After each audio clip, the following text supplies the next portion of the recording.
बेहतर वो उस दौर में उसको उसके किंग को भेजता है कि स्टेट को बेहतर चलाने के लिए मैंने ये गलतियां तो की थी, लेकिन आप अगर ये गलतियां ना करें तो स्टेट एक प्रोस्पेरस स्टेट बन सकता है।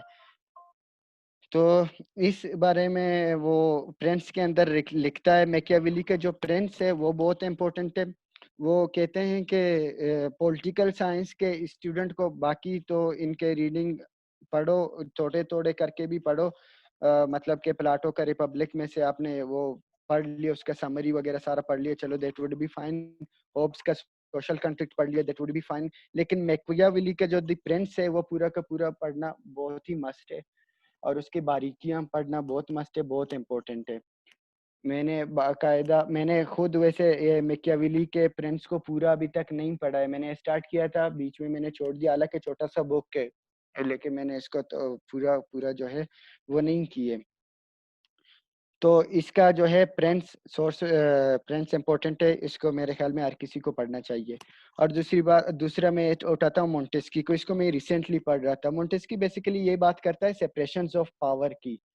वो कहता है कि भी स्टेट के अंदर, अभी इसको मैं जो है करंट 21st सेंचुरी के अंदर रिलेट करके इसके थ्योरी को मैं आप लोगों को जनरल एक अंडरस्टैंडिंग दूंगा।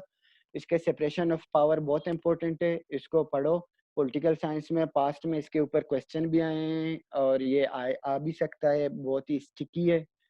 और इसके ऊपर सेपरेशन ऑफ पावर के कंसेप्ट ये है कि सबसे पहले वो ये बात करते हैं कि किसी भी स्टेट के अंदर अगर वो स्टेट क्या कहते हैं पॉलिटिकली सॉरी पॉलिटिकली वो अगर स्टेट डाइवर्स स्टेट है, डाइवर्स इन दिस सेंस कि अगर मैं इसको पाकिस्तानी कल्चर के अंदर वो करने की कोशिश करो, पाकिस्तानी कल्चर के अंदर तुम बगैर सेपरेशन ऑफ पावर के अगर तुम गवर्नमेंट कायम करते हो तो पाकिस्तान विल कोलैप्स, इसमें कोई शक नहीं है। अगर पाकिस्तान के कॉन्स्टिट्यूशन के अंदर, अब एग्जांपल ये है कि पास्ट में हमारे पास वो भी है, इसके ऊपर प्रूफ भी है कि 1958 में जो 1956 में सॉरी जो कॉन्स्टिट्यूशन बना था, उसके अंदर इन्होंने ये किया था कि यूनिटी फॉर्म ऑफ गवर्नमेंट किया था।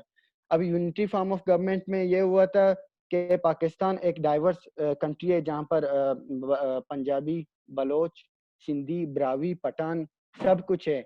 अब यहाँ पर आकर अब सेंटर में एक ही वो करने की कोशिश करोगे तो जाहिर सी बात है क्योस होगा, क्योंकि वो सिर्फ और सिर्फ कास्ट लोगों के इंटरेस्ट को प्रेफर करने की कोशिश करेंगे। जब तक सेपरेशन ऑफ पावर नहीं होगा, हर एक नेशनलिटी को इंडिविजुअली उसका कोई रिप्रेजेंटेशन नहीं होगा, तो फिर वो स्टेट जो है ठीक से चल नहीं पाएगा। इसी वजह से फिर बंगाली वन यूनिट बनने के बाद ये फिर पार्टीशन ऑफ बंगाल हो गया। सबसे बड़ा जो वजह था वो यही था कि यूनिटरी फॉर्म ऑफ गवर्नमेंट इन्होंने किया था, और उसमें सेपरेशन ऑफ पावर नहीं था। पावर जो है बहुत ही ज्यादा रेजिड सख्त किस्म का और एक ही जगह पर था। तो इसीलिए 1973 कॉन्स्टिट्यूशन में इन्होंने सबसे पहला वो काम यही किया कि उसको एक पाकिस्तान को एक फेडरेटिंग वो बनाया, कैमरल सॉरी लेजिस्लेचर बेटा वो किया, इम्पोज किया, इम्प्लीमेंट किया। और जो है separation of power between provinces, federating units and centre, उसको जो है वो बनाया। इंडिया का एग्जांपल है, इंडिया के अंदर 3 जगह पर सेपरेशन ऑफ पावर 3 किस्म के हैं। मेरे ख्याल में आप लोगों ने पढ़ा होगा पॉलिटिकल साइंस में, अगर किसी का था 4th 3rd सेमेस्टर में। तो इस वजह से उसका सारा का सारा ये है, इसके ऊपर रिवॉल्व करता है, जो कि बहुत इम्पोर्टेंट है। अब मैं हॉब्स की बात करता हूँ। अच्छा, हॉब्स जो है वो बेसिकली इसका एक हॉब्स को समझने के लिए, हॉब्स का फिलोसफी को समझने के लिए, पॉलिटिकल फिलोसफी को, हॉब्स को खुद को समझना बहुत लाजमी है, क्योंकि उसका सारा का सारा फिलोसफी जो है वो एक हिसाब से उसके लाइफ नहीं, मतलब कि उसके जो जो मटेरियल कंडीशंस थे उसके ऊपर सारा का सारा डोमिनेंट है उसका फिलोसफी। वो चार्ल्स सेकेंड, ब्रिटिश हिस्ट्री अगर आपने पढ़ा होगा कि चार्ल्स सेकेंड को ये जो है क्या कहते हैं, चार्ल्स फर्स्ट को सॉरी, जब अमेरिका ब्रिटिश में सिविल वार एरप्ट होता है ये ओलिवर क्रोमवेल के टाइम में, तो इसको एग्जीक्यूट किया जाता है, चार्ल्स को निकाला जाता है। तो इस दौरान जो है चार्ल्स सेकंड का जो चार्ल्स का बेटा है उसका ये टीचर होता है थॉमस हॉब्स। वो सारा का सारा इस चीज को देखता है, चार्ल्स को कैसे वो मारते हैं। तो देखते देखते हैं कि भी स्टेट के अंदर एक पूरा का पूरा क्योस है। तो अपना सोशल कॉन्ट्रैक्ट थ्योरी देता है।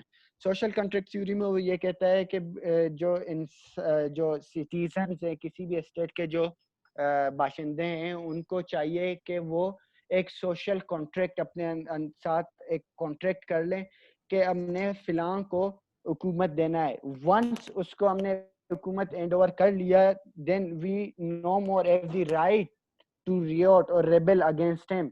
फिर हम उसके खिलाफ जो है वो नहीं कर सकते। क्यों? क्योंकि वो उसको हमने ही सिलेक्ट किए।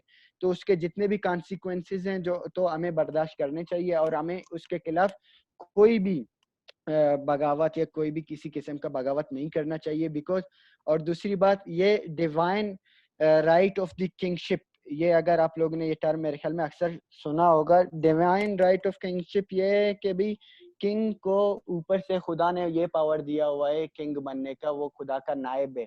ये बेसिकली इस कंसेप्ट का भी फॉलोअर था थॉमस हॉब्स। थॉमस हॉब्स अपना किताब लिखता है इसी सारा के सारे उस चीजों को देखकर, ये सोशल कॉन्ट्रैक्ट का किताब लिखता है, उसके अंदर ये बातें करता है। फिर उस बातों को वो इस आर्ग्यूमेंट के साथ सपोर्ट करता है कि भी इंसान जो नेचर है, अपने नेचर में वो सोशल नहीं था, वो पॉलिटिकल नहीं था। He was like an angry wolf ready to devour each other. Their lives were brutish, nasty, sultry, poor, cruel. और वो कहता है कि भाई वो यही बातें करता है कि इंसान जो है अब इस तरह के नेचर के अंदर अगर इंसान इस तरह का था, उनको ठीक करने के लिए लाजिमी है कि हमें सोशल कॉन्ट्रैक्ट थ्योरी बनाना चाहिए और सोशल कॉन्ट्रैक्ट थ्योरी में ये चीजें होनी चाहिए। तो और इस इसके बात अपोजिशन। हाँ हाँ। हम लोग ये पॉलिटिकल आइडियोलॉजीज क्यों नहीं पढ़ रहे, पॉलिटिकल फिलोसफर्स को लेकर, मतलब जैसे एनार्किज्म है, कम्युनिज्म है, कंजर्वेटिज्म है, यार एनवायरमेंटलिज्म है, इसके ऊपर पहले फाशिज्म है। मेरे ख्याल में एक स्टडी लेक्चर हमने किया था, उसका हाँ, वीडियो मेरे पास है, मैं वीडियो ही भेज देता जी हूँ। जी, वो हमने कर लिया था। ये बेसिकली जो पॉलिटिकल साइंस के अंदर फिलोसफी का पार्ट है, जस्ट वो डिस्कस कर रहे हैं इस बार। तो यही फिलोसफर्स है जिन्होंने ये चीज़ें मतलब सोसाइटी में लाई है, जो एनार्किज्म है, कम्युनिज्म, जैसे मार्क्स ने कंजर्वेटिज्म, फाशिज्म, सारे मतलब अपने फॉर्म ऑफ गवर्नमेंट जिसने भी, जैसे प्लेटो ने यूटोपियन स्टेट का कॉन्सेप्ट दिया, इसी तरह हाँ मार्क्स हाँ ने भी किया था। हाँ तो हाँ, ये मैं समझ रहा हूँ तुम क्या कह रहे हो। तू समझ रहा है ना भाई? मैं समझ रहा हूँ, लेकिन बात यह है कि वो देख उस पे किसी रोज हम रखेंगे ना, है ना एहसन, उस पे ठीक है, भी फिर ठीक से ठीक हो रिवाइज गया। कर लें। अच्छा फारिस, ये हॉब्स की बात हो रही है। हॉब्स ने तो मतलब एक ह्यूमैनिटी की एक बड़ी ग्लूमी सी पिक्चर जो है वो प्रेजेंट की है। तो हम इसकी पेसिमिज्म को सपोर्ट क्यों करते हैं? लाइक इसको इतनी ज्यादा इंपॉर्टेंस क्यों दी जाती है? यार फर्स्टली आई बिलीव दैट यहाँ पर जो है इसको हम पेसिमिस्ट हम नहीं कह सकते फर्स्टली थॉमस हॉब्स को। क्यों? क्योंकि ये मैंने पहले इस बात को कहा था कि इसका हमें लाइफ समझना बहुत जरूरी है कि उसका जिंदगी किस हाल में उसने अपना फिलोसफी दी है, वो मटेरियल कंडीशंस क्या थे जिसने उसके फिलोसफी को बूस्ट किया, वो बहुत इंपॉर्टेंट है। और वो यही था कि वो अपने सामने किंग को एग्जीक्यूट होते हुए देख रहा था। तो किंग को जब एग्जीक्यूट होते हुए देख रहा था, ऊपर से वो ये भी बिलीव करता था डिवाइन राइट ऑफ किंगशिप पे। ठीक है। तो इन सब को मद्देनजर रखते हुए उसने ये कहा कि भाई हमें चाहिए कि हम एक कॉन्ट्रैक्ट कर ले आपस में, अवाम एक किसी शख्स को हुकूमत दे दे, लेकिन वंस हमने उसको हुकूमत दे दिया उसके खिलाफ हम बगावत नहीं कर सकते। क्यों? क्योंकि ये फिर हमारा गलती होगा। हमने उसको हुकूमत क्यों दिया इन दी फर्स्ट प्लेस? अगर हमने दिए देन हु आर वी, हम उसके खिलाफ क्यों बगावत कर रहे हैं? तो इस सेंस में उसने इस चीज को लेवियतान में लेकर आगे दिया था। पेसिमिज्म उसका ये होता कि अगर ये कहता है कि भाई देयर इज मतलब कि वो अगर कोई होप शो नहीं करता, कहता कि system will go move on just like this and we can not change it and this is the course of the system. तो ये फिर उसके पेसिमिज्म में आ जाता। लेकिन ये बातें उसने नहीं की हैं, उसने सिर्फ और सिर्फ अपना थ्योरी पेश किया जो कि उसके ही लाइफ पे गुजरे हुए इवेंट्स ने इग्नाइट किया हुआ था। Getting it? या ठीक है। हाँ अच्छा फारिस, ये जो हॉब्स है, इसके बारे में जूड हार्मन अपनी किताब में लिखता है कि he believes that man is totally selfish from inside. तो या एग्जैक्टली। ये जो उसकी स्टेटमेंट है, ये तो बड़ी एक क्रिटिकल स्टेटमेंट है इस हॉब्स के बारे में। बिल्कुल बिल्कुल, ओब्स के ऊपर इसका जो क्रिटिक है, फिर आगे जाकर रोजो बिल्कुल करता है इसका क्रिटिक। और ये क्या कहते हैं, यही जो मैं आपको कह रहा था ना, men were like hungry wolves ready to devour each other, ये बिल्कुल एग्जैक्ट वर्ड है लेवियतान के। वो इंसान को भेड़ियों का शक्ल दे रहे थे। वो कहता कि जब अंटर एंड गैदरर वाले सोसाइटी में एग्जिस्ट करता था इंसान, जो स्टेट ऑफ नेचर जिसको कहते हैं, उस वक्त इंसान एक भेड़िए की तरह था। He was greedy, selfish in short. और उसका जिंदगी जो है वो ब्रूटिश था, क्रूवल था, वो पुअर था, सॉलिटरी में था, अकेला था, उसको नेस्टी। सिविलाइजेशन का कोई सेंस नहीं था, नेस्टी था। तो वो सारे बातें वो इसमें इस चीज में वो करता है ना। तो इसके ऊपर तो ये, हाँ, लेवियतान बेसिकली मेरे ख्याल में एक जानवर को कहते हैं शायद। लेवियतान खुद भी एक जानवर को, सी बीस्ट समथिंग लाइक दैट। तो इसके ऊपर वो लिखता है, इंसान को प्रॉपर जो है भेड़िया का इमेज देता है। फारिस ई कैन रोजियो के बारे में, मतलब वो भी कोई अच्छा था, उसकी कोई हाँ बुक हो? तो थॉमस हॉब्स के बाद जो है वो आता है रोजो ना। रोजो जो है वो, रोजो को कहते हैं फादर ऑफ रोमांटिसिज्म, भी रोजो को कहते हैं। रोजो was one of his own type kind. रोजो जो है is personally one of the most favourite personalities I ever read. रोजो मुझे बहुत पसंद है, बहुत ही खूबसूरत उसका राइटिंग है, उसके एक्सप्रेशन बहुत कमाल के हैं, और रोजो का जो आइडियाज हैं वो बहुत कमाल के हैं। रोजो कहता है, थॉमस हॉब्स को कहता है, मतलब थॉमस हॉब्स को एक हिसाब से वो उसका लेवियतान के ऊपर वो क्रिटिक करते हुए कहता है कि भी man in the state of nature were social and political both. कहते हैं इंसान अपने शुरू से ही नेचर में ही वो बहुत खूबसूरत किस्म का उसका नेचर था। वो बिल्कुल क्या कहते हैं, काइंड था, एक दूसरे के लिए केयरिंग करता था, अपने फूड को शेयर करता था अपने साथ वाले के साथ। फिर आहिस्ते आहिस्ते इवोल्व होते होते होते होते इंसान जो है उसको, उसका नेचर, नेचर कहते हैं अभी भी सही है, लेकिन सोसाइटी जो है करप्ट कर रहा है। तो फिर रोजो वार्न करता है कि सोसाइटी जिस स्पीड से अपने आप को करप्ट कर रहा है, इसी स्पीड से किया इसने, तो there will come a time that we, कि हम इसको फिर चेंज नहीं कर पाएंगे, तो ये नेचर को भी टोटली करप्ट कर लेगा। ये रोजो जो है ये बात अपने एमाइल में करता है। रोजो कंसेप्ट देता है जनरल वेल्थ का। इसके बदले वो अपने सोशल कॉन्ट्रैक्ट थ्योरी में कहता है कि भी अवाम के बीच में एक सोशल कॉन्ट्रैक्ट होना चाहिए, लेकिन उस तरह का नहीं जो थॉमस हॉब्स ने दिया था। वो सोशल कॉन्ट्रैक्ट एक जनरल वेल के फॉर्म में होना चाहिए। कैसा वेल, कि वो जो क्या कहते हैं, अवाम एक अवाम के साथ अपने आपस में एक कॉन्ट्रैक्ट कर ले कि whenever my interest will collapse with your interest, then I will always prefer our common interest. वो कहता है कि उसके ऊपर वो फिर ये बेसिकली अपने एजुकेशनल, उसका बुक है एमाइल ऑन एजुकेशन, जिसका ट्रांसलेशन है, उसके अंदर वो बुक भी है, हाफ बुक है हाफ नॉवल है बेसिकली। तो उसके अंदर वो कहता है कि भाई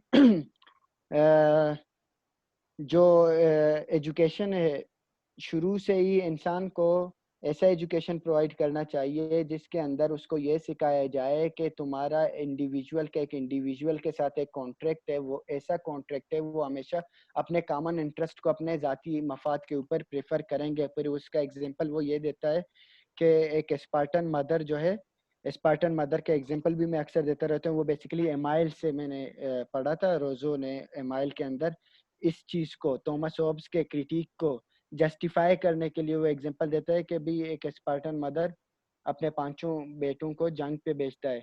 तो हेलेट आता है, हेलेट वो पर्सन है जो मैसेजेस लाता है जंग का, हेलेट। तो ये उसके आंखों में देख रहे थे, तो हेलेट रिप्लाई करते हैं, 5 of your sons have been slain। तो this mother replies the wild slave, is this what I asked you for. फिर वो कहता है कि we have won the victory. Then this mother rushes to the temple to pay tribute to the gods।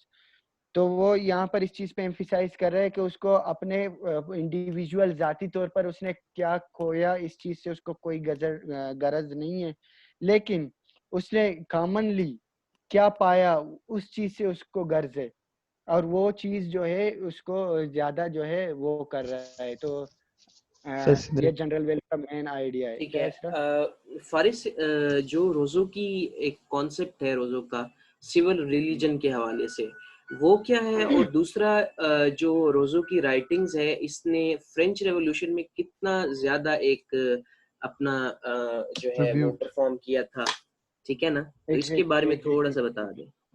Exactly ये पहले मैं आपको ये बता दूं कि भाई एमाइल जैसे ही पब्लिश होता है रोजो को निकाल देते हैं स्विट्जरलैंड से। जेनीवन फिलोसफर था ना ये। उसका सबसे बड़ा वजह यही था कि उसके अंदर वो कहता है कि भाई रिलीजन को हम चिल्ड्रन के ऊपर इम्पोज कर रहे हैं। वो कहता है कि भाई religion must not be imposed over the क्या कहते हैं बच्चों पे, चाइल्ड चिल्ड्रन पे, बच्चों के ऊपर उसका इम्पोज नहीं किया जाए। कहता है 1 से लेकर 11 साल की उम्र बच्चों का वो उम्र होता है जिस पर बच्चों को खुद चीजें एक्सपीरियंस करना चाहिए। इस दौरान उनका रीजन का सेंस डेवलप नहीं है, और इस दौरान हम इनको जो भी सिखाएंगे वो ता जिंदगी उनके साथ वो एज इट इज रहेंगे। उनको कभी वो क्वेश्चन नहीं करेगा। क्यों? क्योंकि इसने वो बातें उस दौर में सीखे थे जिस दौर में उसका रीजन डेवलप ही नहीं हुआ था। जब उसका रीजन का सेंस डेवलप होगा भी तब भी उसको as it is blindly follow करता रहेगा। तो कहता है 11 साल के बाद जब उसका रीजन का सेंस डेवलप करना शुरू करे तब जाकर तुम उसको रिलीजन प्रीचिंग्स पढ़ाओ। अगर तो वो मान लेता है उन चीजों को, उसका रीजन उसको एक्सेप्ट कर लेता है, ग्रास्प कर लेता है, वेल एंड गुड। अगर नहीं करता तो he must be free from religion. Simply इस चीज के ऊपर उसके ऊपर फिर बहुत बड़ा एक वो उठा, उसको निकाला गया। ये मेरे ख्याल में फर्स्ट क्वेश्चन का आंसर मेरे ख्याल में हो गया है या? इसी को उसने सिविल रिलीजन का नाम दिया था ना? एग्जैक्टली। ठीक हो गया। और सेकंड अच्छा क्वेश्चन, फ्रेंच रेवोल्यूशन पे उसके इफेक्ट, उसकी राइटिंग्स के यार, इफेक्ट्स। मैंने वैसे खुद इसके ऊपर पढ़ा नहीं है, ठीक है? आप लोग इसके ऊपर पढ़ लो। जनरली जो मैंने रोजो को भी अलग से पढ़ा है, फ्रेंच रेवोल्यूशन को भी अलग से पढ़ा है, जो मैं समझता हूँ कि रोजो के राइटिंग से फ्रेंच रेवोल्यूशन के ऊपर कितना जो है फ्रेंच रेवोल्यूशन के आने में रोजो का आता है। उस चीज को अगर मैं दोनों को इंडिविजुअली जो पढ़ के मैं अगर एक एनालिसिस ड्रा करूं तो मुझे लगता है सबसे पहले जो है रोजो का जो एजुकेशनल थॉट था, ठीक है, उसका एक बहुत बड़ा इम्पैक्ट था, ठीक है। क्योंकि जो यूरोप के अंदर एनलाइटनमेंट शुरू हुआ उसका कहते हैं कि one of the main founders जो है रोजो को माना जाता है यूरोप के अंदर एनलाइटनमेंट का, ठीक है। और फ्रेंच रिवॉल्यूशन के ये क्या कहते हैं हाँ साला गेट आउट। अच्छा, तो इस चीज को फ्रेंच रेवोल्यूशन और अनडाउटेडली से इन्फ्लुएंस तो इसके राइटिंग से हुआ है, ठीक है। लेकिन ये बारीकियों से, क्योंकि मैंने इस चीज को अभी प्रिपेयर रिसेंटली नहीं किया है और इसके बारे में मैंने इतना पढ़ा भी नहीं है दोनों को सिमल्टेनियसली, लेकिन फारिस एक बात सुन। हाँ ये तो मतलब जैसे सीएसएस के पेपर में रिलेटेड टू मतलब पॉलिटिकल फिलोसफी के रिलेटेड क्वेश्चंस आते हैं, किसी क्वेश्चन को हाईलाइट करो तुम जो जो आया हो। यार अभी मैं पेपर देख के ना पड़ेगा मुझे अभी तो जहन में सच कोई आ नहीं रहा। जैसे थॉमस हॉब्स के बारे में तुम बता रहे थे हाँ कि हाँ वो एक हाँ, सॉरी प्रोमिनेंट सॉरी, फिगर। अभी रिसेंटली 2020 में आया था थॉमस हॉब्स का सोशल कॉन्ट्रैक्ट थ्योरी ही पूरा आया था। उसके बारे में क्या उसके बारे में यार ओपिनियन? नेट नेट पे देख लेना। नहीं नहीं नहीं, सोशल कॉन्ट्रैक्ट थ्योरी के ऊपर आया था कुछ, मुझे याद नहीं है, नेट को देख लेना नहीं, लेकिन इस सेंस में आया था कि सोशल कॉन्ट्रैक्ट थ्योरी के ऊपर मेरे ख्याल में क्रिटिकल एनालिसिस शायद करना था, इस सेंस में आया था शायद। मतलब क्रिटिकल एनालिसिस भी आ सकती है, फेवर में भी बात आ सकती है। इट्स अप टू नहीं नहीं यू, नहीं तुम नहीं नहीं नहीं कैसे नहीं उसको ट्रीट नहीं करते हो। नहीं, नहीं फेवर में तो नहीं आ सकता मेरे ख्याल में। क्योंकि जो कुछ आइडियाज हैं ना, हाँ जैसे कि कुछ ऐसे आइडियाज हैं जो कि अपने अंदर एक नेगेटिव आइडियाज माने जाते हैं ना, उनके ऊपर हाँ। कभी भी वो तुम्हें नहीं पूछेगा कि इनके फेवर में तुम जो है डिबेट करो या इसको प्रूव करके दो, इस तरह के मेरे ख्याल में। नहीं आएंगे। तो हम लोगों ने मतलब सिंपली जो उन लोगों ने बोला है वही चीज बस एक्सप्रेस करनी है, मोर और यानी लेस, हाँ, लेकिन क्रिटिकली एवेल्युएट करना है। यानी हम लोग फिलोसोफर नहीं बन सकते उस यानी पेपर हम में। यानी हम बताएं हम उदास हैं। हाँ अच्छा, जोक्स अपार्ट, ये पॉलिटिकल साइंस का पेपर मेरे पास पड़ा है 2018 का। इसमें अच्छा, क्वेश्चन आया हुआ है प्लेटो की रिपब्लिक को क्रिटिकल एनालाइज करने का। दूसरा एग्जैक्टली थॉमस एग्जैक्टली, हॉब्स हाँ। के बारे में आया है, और थॉमस हॉब्स का क्वेश्चन बताओ क्या है। What is the concept of state of nature as given by Thomas Hobbes. हाँ, अब देखो स्टेट ऑफ नेचर उसका एग्जैक्टली वही जो मैंने बताया, एग्जैक्टली वही है। अब उस स्टेट ऑफ नेचर को अभी 20 नंबर का क्वेश्चन है, राइट। अब जी जी उसको सिर्फ बिल्कुल। तुम स्टेट ऑफ नेचर को इसका इसका बताओगे। इसका दूसरा पार्ट भी है साथ में, make its comparison with the social contract as presented by John Locke and Rousseau. बिल्कुल एग्जैक्टली, अब ये तीनों जो है बहुत मिलते जुलते हैं। अब इसका सारा का सारा को सोशल कॉन्ट्रैक्ट थ्योरी का जो मैंने रोजो का बताया वो सारा का सारा उसका क्रिटिकल एनालिसिस था और कंपैरेटिव स्टडी था। ठीक है, लोग पे फिर बाद में आते हैं यार। रोजो का तो आपने पूछा ना फ्रेंच रेवोल्यूशन का, तो इसको मैं खुद वैसे पढ़ूंगा भी जनरली कंबाइंडली। और फ्रेंच रिवॉल्यूशन में अगर आप लोगों को याद हो तो एक वो था जैकोबिन क्लब के नाम से ना। हाँ तो रोजो बकायदा उसका एक बहुत ही क्या कहते हैं एक्टिव मेंबर भी था जैकोबिन क्लब का। सही तो सही। फारिस, खैर जो मीटिंग का टाइम है वो टोटली 5 से 6 मिनट रह गए, तो आप आखिरी सवाल मेरा एड्रेस कर दें, और इनमें से किसी का सवाल हो तो वो भी उसको एंटरटेन कर ले। चलो, ठीक मेरा ठीक है, सवाल ठीक। जो है ना कि जो हम पॉलिटिकल थॉट्स देखते हैं उनके पीछे लग यूं रहा होता है कि एक फिलोसफिकल अप्रोच है, लेकिन हम्म। जो मुस्लिम फिलोसफिकल थॉट्स है उसके अंदर कुछ मिस्टेक्स भी हैं, लाइक इमाम गजाली हो गया या शाह वलीउल्लाह हो गया। तो उनका पॉलिटिकल जो थॉट है वो कितनी अहमियत का हामिल है एज कंपेयर टू यार फिलोसफिकल पॉलिटिकल थॉट। यार जहाँ तक मुझे लगता है ना, जहाँ तक मेरी अंडरस्टैंडिंग है, मैं समझता हूँ वो इक्वली क्या कहते हैं उसका आमिल है इम्पोर्टेंस का। वो इसलिए कि अभी अगर हम फॉर एग्जांपल क्या कहते हैं प्लाटो का अगर हम प्लाटो का रिपब्लिक अगर हम उठाते हैं, ठीक है। प्लाटो का रिपब्लिक एक प्योरली जो है एक मतलब कि one of its own kind, उसके जिस दौर में उसने रिपब्लिक में जिस स्टेट का तस्वुर दिया था वो उस टाइम एग्जिस्ट नहीं कर सकता था, उसका कोई भी इंस्टीट्यूशन एग्जिस्ट नहीं करता था। तो इसलिए उस दौर में वो बात करना जो 21st सेंचुरी के अंदर आकर हमें इम्पोर्टेंट लगे, तो अनडाउटेडली वो एक प्योर जीनियस का वर्क समझा जाएगा, राइट। और रही बात मुस्लिम पॉलिटिकल साइंटिस्ट का, तो उनमें एक बहुत ज्यादा जो है एक इम्पेक्ट जो है वो एक कुरानिक नॉलेज का भी है। और एक पास्ट में जो मुस्लिम रिजीम्स थे जो क्या कहते हैं काबिल और वेल गवर्नड रिजीम्स थे, लेट्स से उमर रजी अल्लाह अन्हु का जो रिजीम था, तो उनका भी जो है एक लिंक जो है करते हैं उसके साथ। और इसी चीज को वो बनाने की कोशिश करते हैं, क्या कहते हैं एक मतलब कि उसी चीज को बेहतर बनाने की कोशिश करते हैं।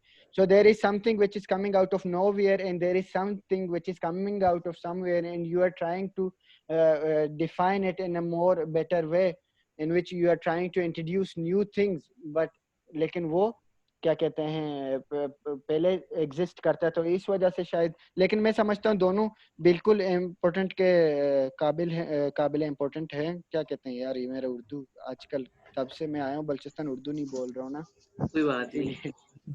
समझ रहे हैं। ठीक है। हाँ आप में तो से किसी का क्वेश्चन हो तो वो भी पूछ सकते हैं। Anyone, girl side, boys side, hello. कोई है? Well Ehsan, I was not expecting ये सच अ इन लोगों के लिए फिलोसफी एलियन टाइप है, इसलिए क्वेश्चन नहीं कर रहे। ये समझ रहे एलियन सब्जेक्ट है। नहीं नहीं, ऐसी बात नहीं है। यार मुस्लिम फिलोसफर का 3-4 का ओहो, उनका बिल्कुल ही नहीं पता। तारड़ साहब आ गए। यार तारड़ कैन साहब आई का क्वेश्चन एंटरटेन करो। क्या क्या क्या?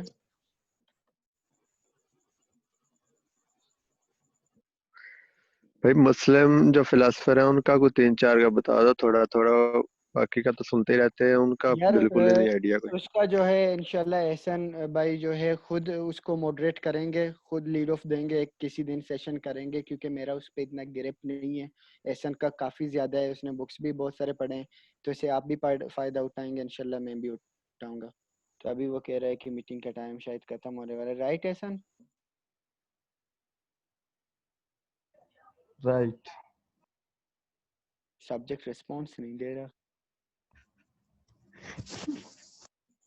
बिल्कुल 3 हेलो। मिनट ही रह गए हैं हमारे पास, तो आप इसको बस कंक्लूड कर दें। दोबारा एक इंशाल्लाह इंशाल्लाह। Okay, फिर guys, Allah Hafiz, and we will see you maybe on someday soon. thank you so much Faris for your kind time. Thank you so much everyone. Thank you Faris. Thank you so much. Allah Hafiz.